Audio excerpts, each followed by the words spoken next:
আসসালামু আলাইকুম, welcome to my channel. প্রিয় শিক্ষার্থীবৃন্দ, আজকে আমরা সরল সমীকরণ অভিজ্ঞতাটির 240 পৃষ্ঠার অনুশীলনীর সমাধান করব। বীজগাণিতিক রাশির সমীকরণটি দ্বিঘাত সমীকরণ গঠন করো এবং কাগজ কেটে সমাধান।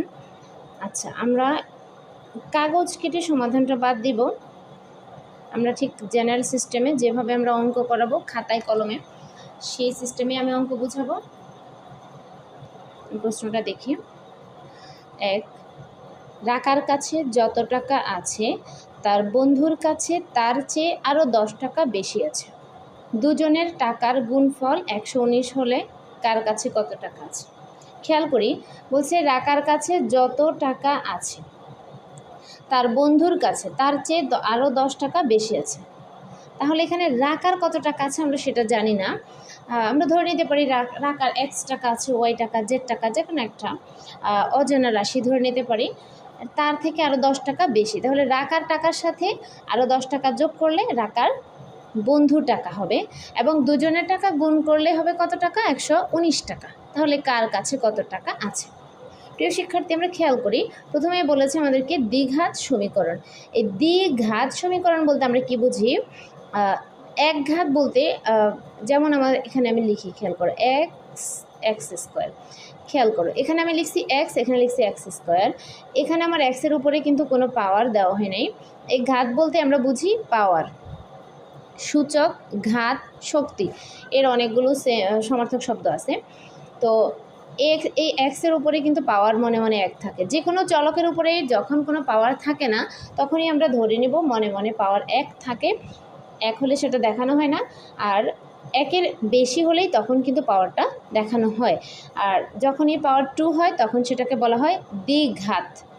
তাহলে বুঝতে পেরেছি, দ্বিঘাত মানে কি? Square, x square, y square, z square. আমার চলকের উপরে 2 হলেই আমি বুঝবো যে এটা দ্বিঘাত।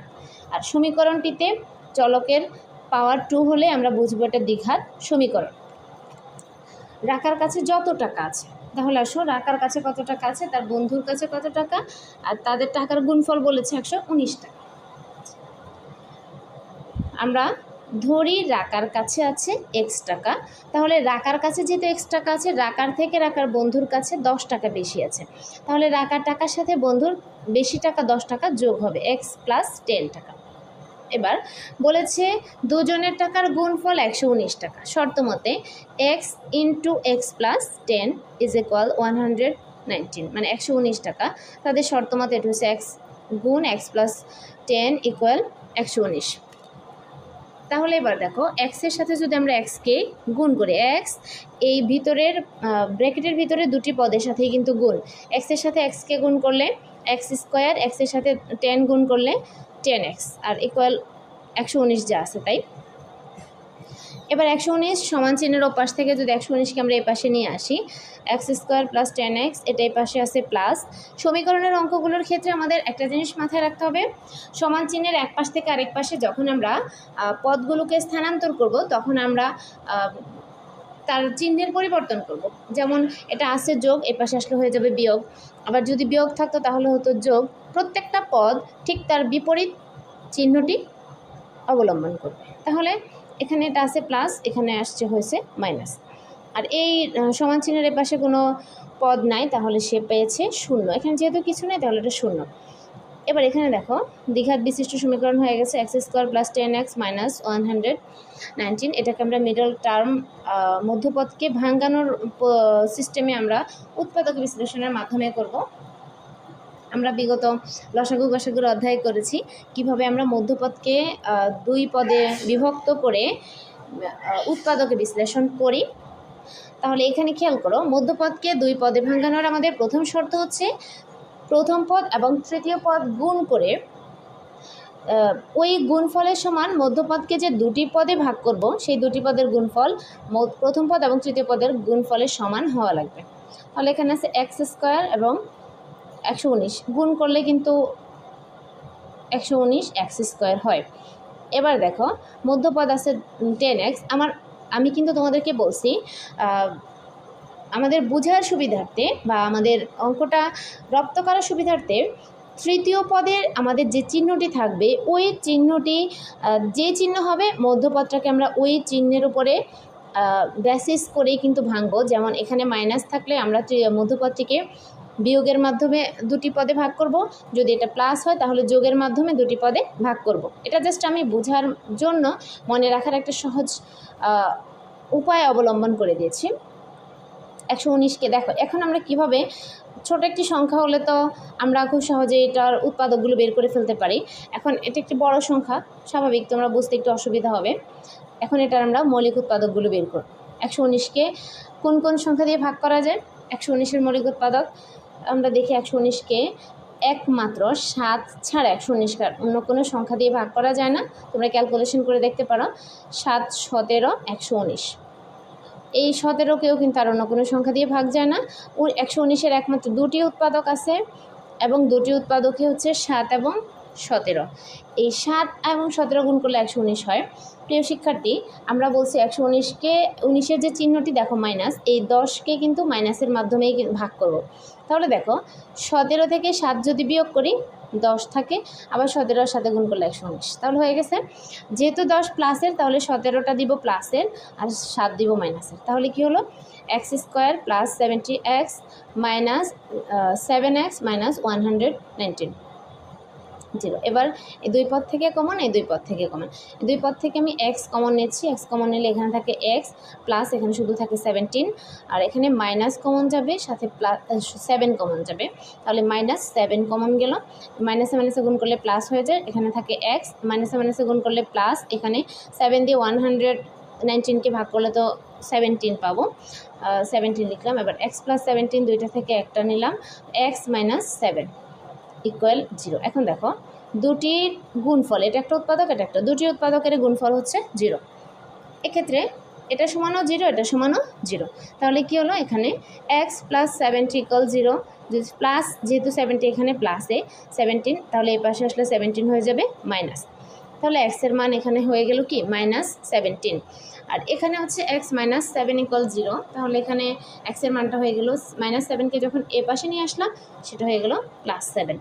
এখন x এর মান আমরা দুইটা দেখতে পাচ্ছি, একটা হচ্ছে মাইনাস, একটা হচ্ছে প্লাস। আর যেহেতু এটা টাকার ক্ষেত্রে বলা হয়েছে, দুজনের টাকার পরিমাণ, এখানে কোনো হাওলাত ঋণ কিছুর কথা বলা হয় নাই, তাহলে এখানে আমাদের ঋণাত্মক সংখ্যা গ্রহণযোগ্য নয়। যেহেতু -17 গ্রহণযোগ্য নয়, তাহলে x এর মান হবে 7। তাহলে x = 7 হলে রাকার কাছে আছে 7 টাকা, কারণ আমরা রাকার টাকার পরিমাণ ধরেছি x টাকা, আর রাকার বন্ধুর টাকা ধরেছি x + 10। তাহলে x মানে 7, 7 + 10, রাকার বন্ধুর কাছে আছে 17 টাকা। আশা করি বুঝতে পেরেছ। এখন আমরা 2 নং অঙ্কটি করব। আমরা প্রশ্নটা খেয়াল করি। 2 অঙ্ক বিশিষ্ট কোনো সংখ্যার অঙ্কদ্বয়ের সমষ্টি 12 এবং এদের গুণফল 27, সংখ্যাটি কত? আমরা আবার বলি, প্রশ্নটি খেয়াল করি। 2 অঙ্ক বিশিষ্ট কোনো সংখ্যার অঙ্কদ্বয়ের সমষ্টি, 2 অঙ্ক বিশিষ্ট। 1 অঙ্ক বিশিষ্ট সংখ্যা হচ্ছে আমাদের 1 থেকে 9 পর্যন্ত, আর 10 থেকে 99 পর্যন্ত আমাদের সংখ্যাগুলো হচ্ছে 2 অঙ্ক বিশিষ্ট। এই অঙ্কগুলোর কথাই বলা হয়েছে। 2 অঙ্ক বিশিষ্ট কোনো সংখ্যার অঙ্কদ্বয়ের সমষ্টি, দুটি অঙ্ক যোগ করলে আমরা পাবো যে 12, আর তাদের আবার অঙ্কগুলো গুণ করলে আমরা পাবো 27। এরকম সংখ্যাটি কত সেটা আমরা বের করব।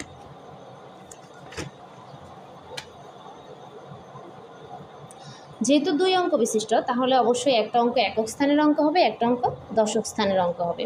তাহলে আমরা ধরি একক স্থানের অঙ্কটি যদি x হয়, আর তারা বলে দিয়েছে অঙ্ক দুটির সমষ্টি যোগফল 12, তাহলে একটি অঙ্ক যদি x হয়, আর দশক স্থানের অঙ্কটি, একক স্থানের অঙ্কটি যদি আমি x ধরি, দশক স্থানের অঙ্কটি তো x, ওই যোগফল থেকে যদি একক স্থানের অঙ্কটি বিয়োগ করি তাহলে তো আমি দশক স্থানের অঙ্কটি পেয়ে যাব।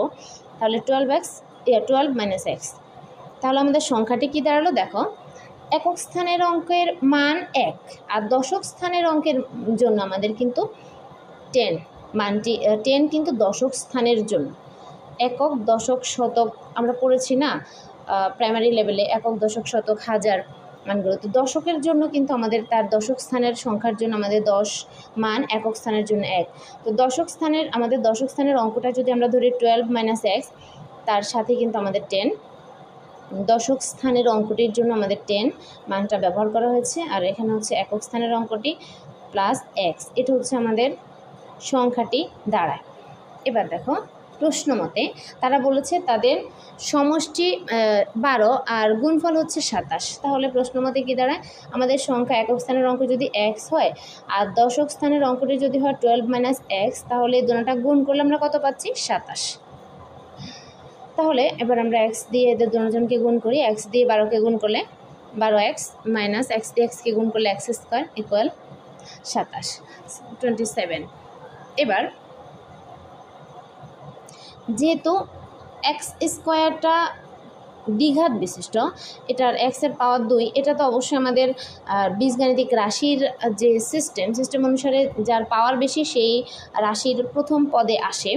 এখন এক্সের পাওয়ার বেশি, এটা প্রথম পদে আসবে, কিন্তু এটা চিহ্নটা মাইনাসে আছে, যার জন্য এটাকে কী করতে হবে, এখন মাইনাস চিহ্নটাকে আমাদের সরাতে হবে। মাইনাস চিহ্নটাকে তার এমনি বললেই সরাই দেওয়া যাবে না, সিস্টেমে আমরা কী করবো, মাইনাসটাকে প্লাস করব। দেখো আমরা যখন একটা পদ করে স্থানান্তর করব সেক্ষেত্রে আমাদের পদের চিহ্নগুলোর পরিবর্তন করা লাগে, কিন্তু যখন আমরা প্রতিসাম্য বিধিতে স্থানান্তর করব, যে বাম পক্ষকে পুরোটাকে ডান পক্ষে নিয়ে যাব এবং ডান পক্ষ পুরোটাকে বাম পক্ষে নিয়ে আসবো, সেক্ষেত্রে কিন্তু এক চেঞ্জ হবে, এটা কিন্তু স্থান বিনিময় হবে, তবে কোনো পদের চিহ্নের কোনো পরিবর্তন ঘটবে না। তাহলে ঠিক সেটাই হচ্ছে, এটা হচ্ছে প্রতিসাম্য বিধিতে 27 এ পাশে চলে আসছে, আর 12x - এক্স স্কোয়ার পুরোটা পাশে চলে গেছে। এখন আমরা স্থান পরিবর্তন করলাম, 27-এর সাথে এপাশ থেকে 12x - এক্স স্কোয়ারকে নিয়ে আসছি। 12x এখানে ছিল প্লাস, এপাশে ইস্যু হয়েছে মাইনাস, এক্স স্কোয়ার এখানে ছিল মাইনাস, এপাশে ইস্যু হয়েছে প্লাস, এপাশে কিছু নাই তাই 0। এবার আমরা সাজাইছি ঘাত অনুসারে, এক্স স্কোয়ার আগে যাবে, তারপর 12x, আর ধ্রুবক 27 শুধু সংখ্যা, সেটা গেছে সবার শেষে ইকুয়াল 0। এবার আমরা এটাকে মিডল টার্ম করব। এখানে একই অবস্থা, আগে সিস্টেম মিডল টার্ম হবে, এখানে 27 আছে 12, 27 এক্স স্কোয়ার মিলাতে হবে। তাহলে 12কে কীভাবে মেলানো যায়, দেখো 3 নং 27, 9 3 যোগ করলে 12, যেহেতু 12 মাইনাসের, তাহলে 9 3 দুইটাই মাইনাস চিহ্ন দিতে হবে, যেহেতু যোগ করে মিলাবো। তাহলে এক্স স্কোয়ার -9x - 3x + 27, খেয়াল করো -9x - 3x যদি আমি যোগ করি, মাইনাসের 9 আর মাইনাসের 3 যোগ করলে -12x, আর যদি আমি গুণ করি -9 - 3 মাইনাসে প্লাস 3 নং 27, এক্স গুণ করলে এক্স স্কোয়ার, দুই পদ কমন, মাইনাস এখান থেকে এক্স কমন যাবে, থাকে এক্স মাইনাস এক্স কমন চলে গেছে, থাকে 9, এখান থেকে -3 কমন যাবে, এক্স এখানে মাইনাসে প্লাসে মাইনাস, 3 দিয়ে 27কে ভাগ করলে 9, এক্স - 9 দুইটা থেকে একটা, এক্স - 3 = 0। এবার এক্স - 9 এক্স - 3 দুইটা উৎপাদকের মানই 0, তার মানে আমরা এখান থেকে দুইটা থেকে এক্সের মান বের করি। এবার এখন এক্স - 9 = 0, তাহলে এখানে যেহেতু -9 এখানে মাইনাসে আছে, এই পাশে আসলে হয়ে যাবে প্লাস, তাহলে x = 9। আবার x - 3 = 0, তাহলে x3 এখানে ছিল মাইনাস, এই পাশে আসলে হয়েছে প্লাস, x = 3। এবার আমাদের সংখ্যাটি কি আমরা ধরছি, সংখ্যাটি কি দাঁড়ায়, দেখো বলছি না, সংখ্যাটি হচ্ছে 10 হচ্ছে দশকের মান, সংখ্যাটির দশক স্থানের অঙ্কের জন্য 10 × 12 - x + x হচ্ছে একক স্থানের অঙ্কের জন্য। তাহলে আমাদের সংখ্যাটি কি, যখন এক্সের মান 9 হবে তাহলে আমাদের সংখ্যাটি কি হবে। এবার খেয়াল করো একটা কথা, এখানে আমাদের এক্সের দুটি মানই ধনাত্মক, তাই আমাদের দুটি মানই কিন্তু গ্রহণযোগ্য।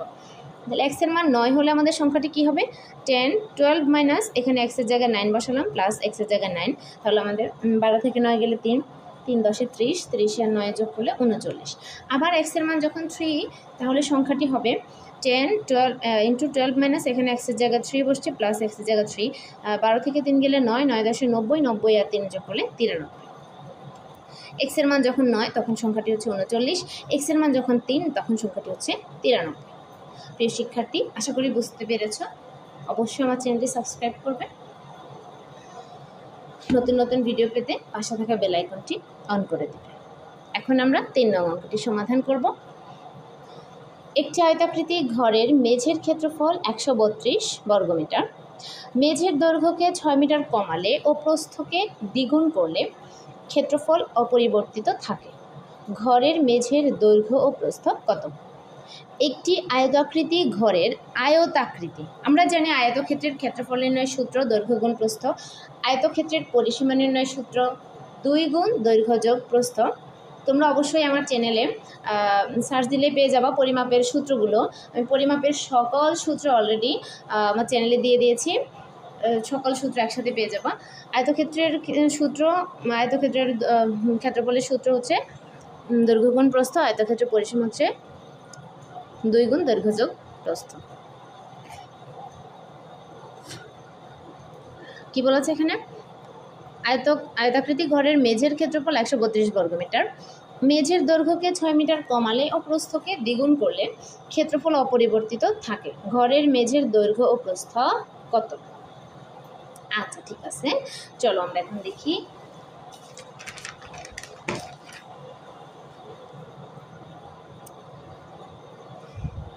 ধরি আয়তাকৃতির মেঝের দৈর্ঘ্য x মিটার।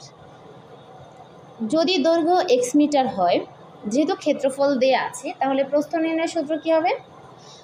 ক্ষেত্রফল ভাগ দৈর্ঘ্য। তাহলে হচ্ছে প্রস্থ সমান ক্ষেত্রফল ভাগ দৈর্ঘ্য, যেহেতু দৈর্ঘ্য আমরা x ধরেছি, ক্ষেত্রফল ভাগ দৈর্ঘ্য, এটা হচ্ছে প্রস্থ নির্ণয়ের সূত্র। এবার তারা বলছে দৈর্ঘ্য 6 মিটার কমালে এবং প্রস্থ 2 গুণ বাড়ালে ক্ষেত্রফল কিন্তু অপরিবর্তিতই থাকবে, মানে ক্ষেত্রফলের কোনো পরিবর্তন ঘটবে না। তাহলে প্রশ্ন মতে দৈর্ঘ্য 6 মিটার কমালাম, x - 6 ইন্টু, মানে দৈর্ঘ্য গুণ প্রস্থ, ক্ষেত্রফল নির্ণয়ের সূত্র কি? দৈর্ঘ্য গুণ প্রস্থ। সেক্ষেত্রে দৈর্ঘ্য হচ্ছে 6 মিটার কমলো, প্রস্থ হচ্ছে 2 গুণ বাড়লো। প্রস্থ ছিল আমাদের আগে 132/x, 132/x ইন্টু 2, দ্বিগুণ বাড়লো। আর 132 হচ্ছে ক্ষেত্রফল, এটার কোনো পরিবর্তন ঘটে নাই, এটা যা আছে তাই। এবার আমরা কি করব? একটু ভালো করে খেয়াল করবা, x - 6 এখানে 2 একটি পূর্ণ সংখ্যা, এটা একটি ভগ্নাংশ। পূর্ণ সংখ্যা সবসময় লবের সাথে গুণ হবে। তাহলে 2 দিয়ে আমরা 132কে গুণ করলাম, 264 যে x। এবার এখানে এটাও কিন্তু একটা পূর্ণ সংখ্যার আকারেই পড়ে, যদিও অজানা রাশি, তাতেও পূর্ণ সংখ্যার মতোই। x - 6 264-র সাথে গুণ হবে, তাহলে 264 × x - 6/x। এবার এখানে আমরা কি করলাম? x-কে 132-এর সাথে গুণ করে দিলাম। x এখানে আছে ভাগ, এটা সমান চিহ্নের ওপাশে যদি স্থানান্তর হয় তাহলে এটা হয়ে যাবে গুণ। আর 264 x - 6 দুইটা পদের সাথে গুণ হবে, যেহেতু এটা গুণ আকারে আছে, তাহলে 264x - 264 6-এর সাথে গুণ হলে 1584 = 132x। এবার 132xকে সমান চিহ্নের ওপাশ থেকে যদি আমি বাম পাশে স্থানান্তর করি, এটা ওখানে আছে প্লাস, এই পাশে আসলে হবে মাইনাস, এই পাশে কিছু নেই তাই 0। এখন 264x থেকে 132x যদি বিয়োগ করি, থাকে আরও 132x প্লাসের আর মাইনাস 1584। এখন আমরা তো x এর মান বের করব, তাই আমরা x এর মান বের করার জন্য xকে একটু পাতলা করতেছি। x এর আশেপাশে যা আছে সব আস্তে আস্তে আস্তে আস্তে কী করবো? স্থানান্তর করব। এখন আমরা -1584 এটাকে ওপাশে স্থানান্তর করলে হয়ে যাবে +1584। তাহলে 132x, 132x এর সাথে কী অবস্থায় আছে? গুণ অবস্থায়। এবার আমরা 132কে সরাবো, 132x এর সাথে গুণ অবস্থায় আছে, এটাকে পাশে নিলে হয়ে যাবে ভাগ, নিচে যাবে। তাহলে 132 দিয়ে 1584কে ভাগ করলে 12, তাহলে আমরা x এর মান পেয়ে গেছি 12। প্রিয় শিক্ষার্থী, আমরা আয়তাকৃতি মেঝের দৈর্ঘ্য ধরেছি x মিটার, তাহলে x = 12 পেয়েছি, তার মানে আমাদের মেঝের দৈর্ঘ্য হচ্ছে 12 মিটার। আর আয়তাকৃতি মেঝের প্রস্থ ধরেছি 132/x, তাহলে 132/x মানে x এর মান 12, 12 দিয়ে 132কে আমরা ভাগ করলে পেয়ে যাচ্ছি 11 মিটার। তাহলে আয়তাকৃতি মেঝের প্রস্থ হয়ে যাচ্ছে 11 মিটার। আশা করি বুঝতে পেরেছ। কোনো কিছু বুঝতে না পারলে অবশ্যই আমাকে কমেন্টে জানাবা। ধন্যবাদ।